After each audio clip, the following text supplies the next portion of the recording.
that circulates to 110,000 people each weekday. We have gotten pretty heavily into the business of face-to-face contact with readers in events like this. We have held breakfast this year on topics as diverse as the U.S. fiscal crisis, the challenges of the Homeland Security Department, reform of the intelligence community, risk management, and the security of government personnel, facilities, and cyber systems. Let me also welcome you on behalf of the National Press Club. I am a longtime member of the National Press Club, and it is the premier press organization in the world. People come here to speak to National Press Club luncheons that are broadcast nationally and internationally, bringing their message to an audience of many, many people all around the world.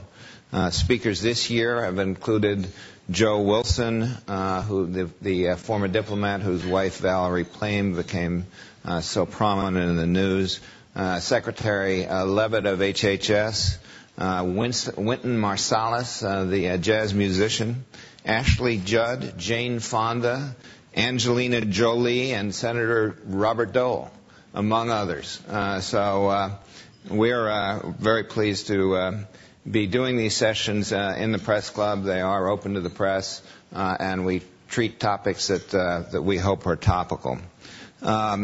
We have a full schedule of these events next year as well, beginning on January 18th with a one-on-one interview with Comptroller General David Walker. The objective is to serve our audience by exploring topics of interest in the federal sector. Today, we are going to explore the topic of privacy in the 21st century. Beyond question, this topic has risen on the agenda of national concerns in recent years, and today we have three experts to discuss the topic. Two are chairing advisory committees to the federal government on privacy issues, Lisa Sato to my left and Frank Reeder to her left. And our third panelist is deeply enmeshed in the day-to-day business of dealing with privacy issues in the federal government, Maureen Cooney from the Homeland Security Department. I will introduce them further in just a second. But let me say a few words just by way of introduction of the subject from the observations that we have at the magazine from covering it ourselves. Today it would certainly seem that the government is far more intrusive than it was just 5 years ago. We're being screened and patted down at airports. Federal agencies are creating lists of suspects, watch lists, and using huge private databases to keep track of people. Identification cards are being loaded up with RFID chips containing personal data of all types. This has also been the year of the breaches, as Dan Caprio, the Chief Privacy Officer at the Commerce Department, said last month. The number of identities that have been compromised this year is north of 50 million Americans. A well-known case was that of a private company called ChoicePoint, which is a national provider of identification and credential verification services where Nigerian criminals stole personal information on some 140,000 American consumers.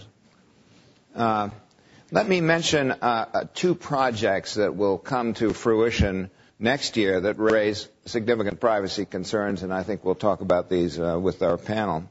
One that could affect every federal employee is the Personal Identity Verification Project, which was launched by President Bush in August 2004.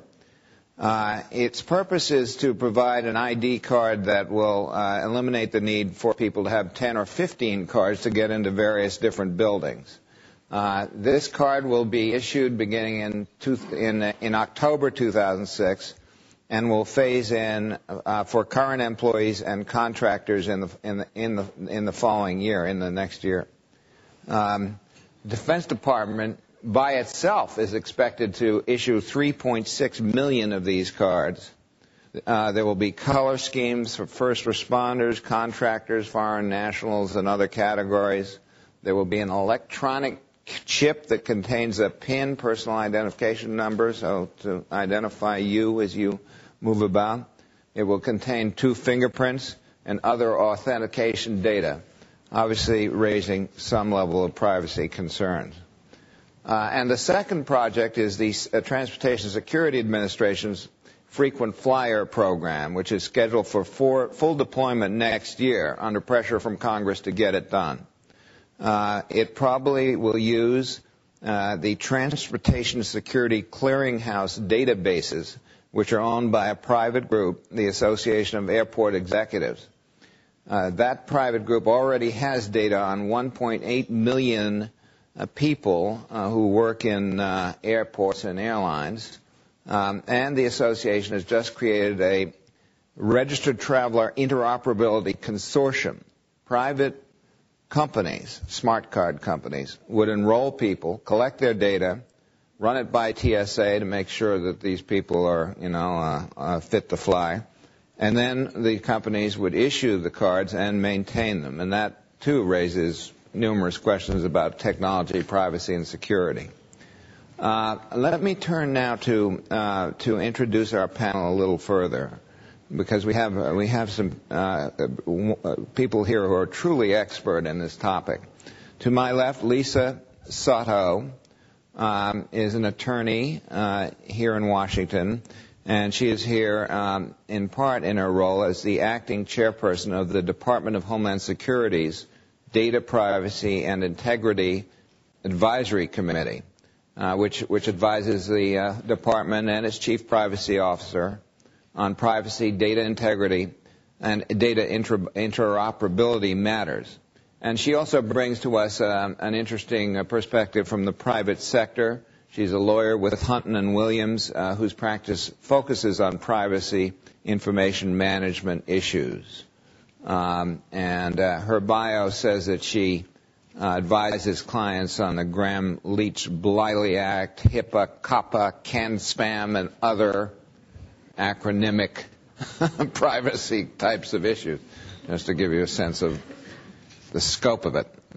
Frank Reeder, my old friend Frank Reeder, chairs the Information Security and Privacy Advisory Board of the National Institute of Standards and Technology, advisory to the Commerce Department.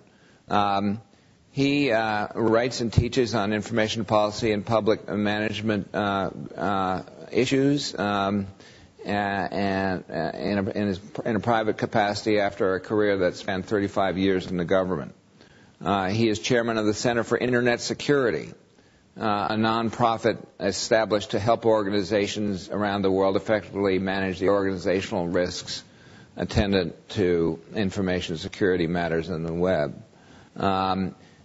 Significantly, he had a big role in writing the Privacy Act of 1974 and the Computer Security Act of 1987, and wrote the guidelines on implementing the Privacy Act, and dealt with these issues at the senior level at OMB during his federal career. Maureen Cooney is acting chief privacy officer at the Department of Homeland Security. The Privacy Office is responsible for privacy compliance across the department, which includes assuring that the technologies used by the department do not erode privacy protections as they seek to protect the United States. She oversees all privacy matters, or the office does, in connection with the Privacy Act, the Freedom of Information Act, and the office conducts privacy impact assessments on new programs as required by the E-Government Act. So she is really in the business of implementing the laws and policies and forming them, I imagine, at the Homeland Security Department. That's enough of an introduction. I've talked long enough. Now let's get to the experts. I've asked Lisa to start us off by talking a little bit about the broad framework of privacy law to tell us a little bit where the United States stands generally in regard to privacy laws, and perhaps compare that in a worldwide setting to what's happening with Europe. And then I hope she's also going to tell us a little bit about her advisory committee's work. Lisa.